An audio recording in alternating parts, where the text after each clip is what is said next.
Olá, sejam bem-vindos a mais um programa É Justo, realização da TV UNAERP em parceria com a Faculdade de Direito da Universidade de Ribeirão Preto. Hoje vamos falar sobre a redução da maioridade penal. Convidamos o defensor público, Dr. Bruno, que é professor universitário e mestre no assunto. Dr. Bruno, muito obrigado por ter aceito o nosso convite. Sou eu que agradeço, João. Bom, vamos lá. O que se entende por redução da maioridade penal? Bom, esse é um assunto extremamente polêmico, né? Hoje em dia, na verdade, mexe com muitas emoções há anos em nosso país, e é que a gente precisa discutir em nosso país já há algum tempo a necessidade de se definir a idade em que as pessoas passam a se tornar imputáveis do ponto de vista legal, que efetivamente elas passam a responder criminalmente em nosso país. A nossa Constituição define, no artigo 228, que essa idade hoje é aos 18 anos. Mas existe uma série de projetos de emenda. 18? Não, nós tivemos no Brasil já desde o Código Penal do Império diversas outras idades. Nós já passamos pelos 9 anos, pelos 12, pelos 13, pelos 14, 16. Tivemos maior, tivemos menor. Já voltamos aos 14, voltamos aos 16 e de 88 para cá estamos com os 18 anos como idade. E o que implica reduzir essa idade?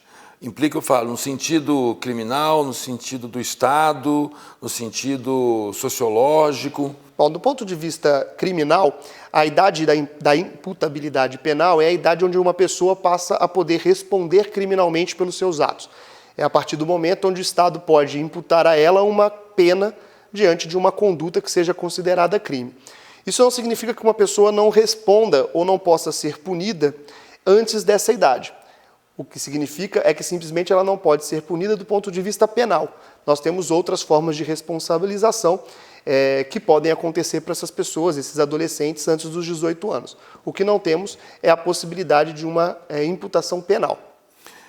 A sociedade reclama muito, mas a contravenção penal também é aplicada para o menor de 18 anos. Sim. Ele cumpre pena. Sim, ele cumpre uma sanção, que é chamada de medida socioeducativa, né? Nós não temos a nomenclatura pena, que seria aquela diretamente ligada ao direito penal, mas ele tem uma medida socioeducativa que tem caráter punitivo, tem caráter sancionatório, e que no Brasil é possível essa aplicação dessa sanção a partir dos 12 anos de idade. Nós somos um dos países que responsabiliza os seus adolescentes de uma forma mais nova. A maioria dos países só responsabiliza a partir dos 14, o Brasil já responsabiliza a partir dos 12. É o que nós chamamos de responsabilidade juvenil. Se nós pensarmos no Estatuto da Criança e Adolescente, então o adolescente com 12 anos já começa a responder. Exatamente. Nós temos que mais brando, né? A criança não tem nenhum tipo de sanção, né? Então do 0 aos 12 anos, até completar os 12 anos, não há qualquer tipo de sanção.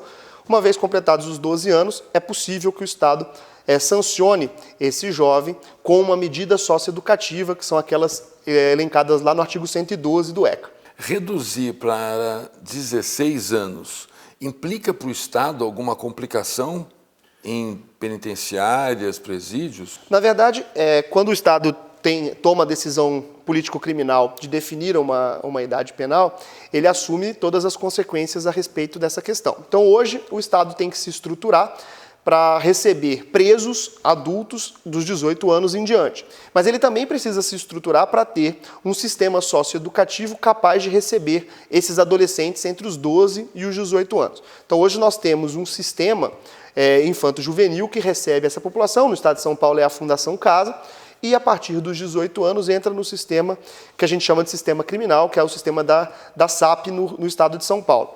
Se houver a redução da maioridade penal, tema bastante discutido aí no nosso Congresso, automaticamente esses adolescentes, a partir de 16 ou 14 anos, nós temos duas PECs em andamento a respeito do assunto, passariam... Desculpa, o projeto hoje é para descer para 16? Existem duas PECs em andamento. Existe uma que define aos 16 anos e existe outra que é um pouco mais rigorosa, vamos dizer assim, que seria aos 14 anos. As duas estão em andamento no Congresso.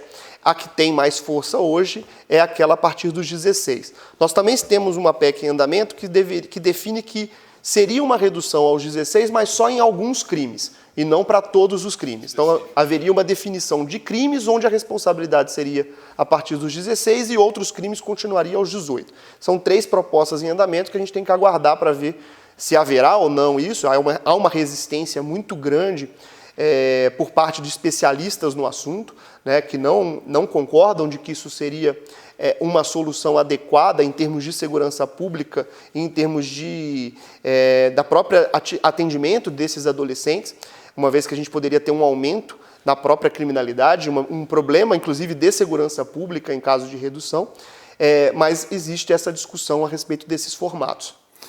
Como que funciona nos outros países essa idade criminal? Igual ao nosso ou tem uma variação grande? Nós temos uma grande variedade de soluções. O mais comum é que seja igual nós temos no Brasil. A partir dos 18 anos, o padrão foi definido, inclusive, a nível internacional. Nós temos as regras de Beijing, enquanto tratado internacional que regulamenta o sistema infanto-juvenil e sugere aos países a idade de 18 anos como um marco ideal, vamos dizer assim, pelos estudos até agora, como uma solução de idade para essa questão. Mas nós temos países que responsabilizam antes disso e também nós temos países que responsabilizam só depois. Nós temos países onde a responsabilidade penal ela só se inicia aos 21 anos. Então nós temos países com uma idade de 16, 14 ou até alguns estados americanos, né, dos Estados Unidos, com menos de 10 anos de idade, alguns estados a partir dos 9, mas também nós temos países onde essa idade é de 21 anos, inclusive com discussões, principalmente em alguns países europeus, discussão de ampliação dessa idade para os 24 anos. Essa ampliação eu li uma vez a respeito que é com relação à inteligência que a pessoa tem, na verdade, sobre o fato criminal, assim? Na verdade, tem mais a ver com a questão da neurociência. A neurociência hoje, em termos de desenvolvimento cerebral, ela aponta que a pessoa só tem efetivamente o seu cérebro como ele estará para o resto da vida a partir dos 24 anos. Então, a neurociência hoje aponta que a adolescência terminaria aos 24 anos. E o crime, a questão da prática do delito, ela muitas vezes está ligada a atitudes de ímpeto, de um momento de forte emoção, um momento não pensado, uma atitude tomada sem qualquer tipo de raciocínio.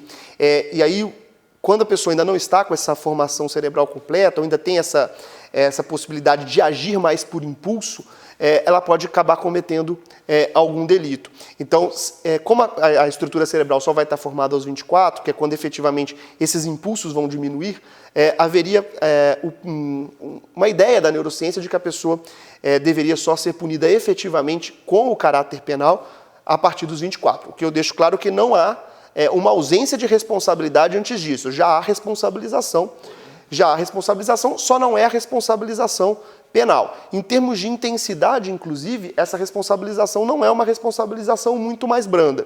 Se nós formos considerar o tempo de cumprimento de medida socioeducativa no Brasil, que hoje é limitado à medida extrema a 3 anos, então o adolescente pode ficar lá 3 anos na Fundação Casa, esse tempo, se nós formos olhar para a questão dos adultos, muitas das vezes ele é, no mínimo, o mesmo tempo que o adulto também fica no regime fechado para a maioria dos crimes. Então não há no Brasil uma relação aí de conduta muito mais branda, como muitas vezes a gente acha que existe. O senso comum aponta para uma coisa, mas não é o que se confirma na prática. E essa idade, então, de 24 anos, ou 18, não vai fazer um conflito com o direito civil? Em razão da capacidade civil, em algum dos atos acontece aos 16 e na maioria aos 18? Bom, há uma diferença. Existe uma diferença em relação à responsabilidade, uma diferença em relação à capacidade em si. Mas nós temos que considerar também que as consequências também são bastante diferentes. Bem mais graves. O impacto de uma sanção penal para um adolescente de 16 anos, por exemplo, é um impacto bem mais grave do que simplesmente, vamos dizer assim, ele ir lá e exercer o direito cívico dele de exercer o voto. Até porque, se nós formos pegar as convenções internacionais, o adolescente, a criança, tem que ser sempre a sua opinião levada em consideração sobre as suas políticas. Então, teoricamente, ela poderia ter o voto até antes disso. Então, é claro que existem diferenças, mas se nós estamos olhando do ponto de vista do próprio direito da igualdade, tratar os iguais igualmente, os desiguais desigualmente, a gente tem que levar em consideração esse olhar diferenciado. Se eu tenho uma população em uma idade que ainda tem necessidade de um olhar diferente, a gente precisa que isso reflita também nas diferenças em relação à capacidade para cada uma das condutas. Os estudos da criminologia, João, inclusive hoje em dia, mostram claramente, quando a gente pega a criminologia específica da delinquência juvenil, mostram claramente que durante uma determinada faixa etária, dos 15 aos 20 anos, a maioria dos crimes são cometidos. Então, se nós formos pegar a idade onde mais acontecem crimes, é nessa faixa dos 15 aos 20 anos. Mas também os estudos apontam que, mesmo sem qualquer tipo de intervenção, sem prisão, sem medidas socioeducativas, sem nada, que naturalmente existe uma queda desse pico de crimes. Então as pessoas param de cometer crimes depois. Porque nessa faixa de idade, como nós somos ainda mais jovens, a gente usa muitas vezes o crime como uma forma de ter sensações de aventura, de adrenalina, de autoafirmação. Então, naturalmente, esses crimes deixam de acontecer. Só que se você aplica uma intervenção não adequada, como, por exemplo, o nosso sistema prisional, na grande maioria das vezes, você pode fazer com que esse adolescente, que hoje deixaria de praticar crime naturalmente pela simples questão do passar da idade, da maturidade, pode fazer com que ele passe a ter uma trajetória de delinquência persistente. Então, na verdade, uma tentativa de fazer simplesmente punir mais cedo pode fazer com que nós tenhamos no Brasil um aumento escalonado real da criminalidade. Porque pessoas que passariam de deixar de cometer crime a partir dos 20 anos, naturalmente, sem que o Estado fizesse qualquer coisa, porque a grande maioria das pessoas cometem crimes, a verdade é essa, a grande maioria das pessoas cometem pequenos delitos, principalmente nessa faixa etária. E essas pessoas que não levariam essas condutas adiante, esses delitos em diante, podem passar a ter essa conduta delitosa simplesmente pela intervenção inadequada, já que enquanto ele estiver preso, ele vai ter contato com outros pares com envolvimento criminal grave, ele vai estar cerceado completamente do convívio social, ele vai aprender aquela velha história, né, de que a prisão muitas vezes é uma escola do crime, e isso é uma verdade.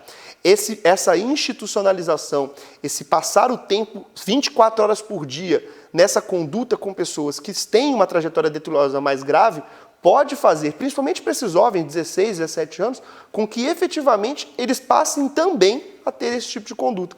Então, o tiro sairia pela culatra. A gente estaria tentando reduzir o problema de segurança pública, e é compreensível que a população, enquanto senso comum, tenha essa ideia de que as pessoas estão cometendo crimes porque se sentem que não dá nada, sentem uma impunidade, quando na verdade não é isso. Essa é uma conduta que acontece naturalmente e que, se a gente não souber muito bem como fazer essa intervenção, não fizer a intervenção correta, da forma correta e na intensidade correta, o tiro vai sair pela culatra e nós vamos ter um aumento de criminalidade no Brasil. Pelo menos é isso que apontam todos os estudos científicos, não só aqui no Brasil, mas no Canadá, Reino Unido, Espanha, que tem muitos estudos interessantes sobre delinquência juvenil. O que a sociedade fala e pensa, a gente ouve, deve ter ouvido também, né, professor?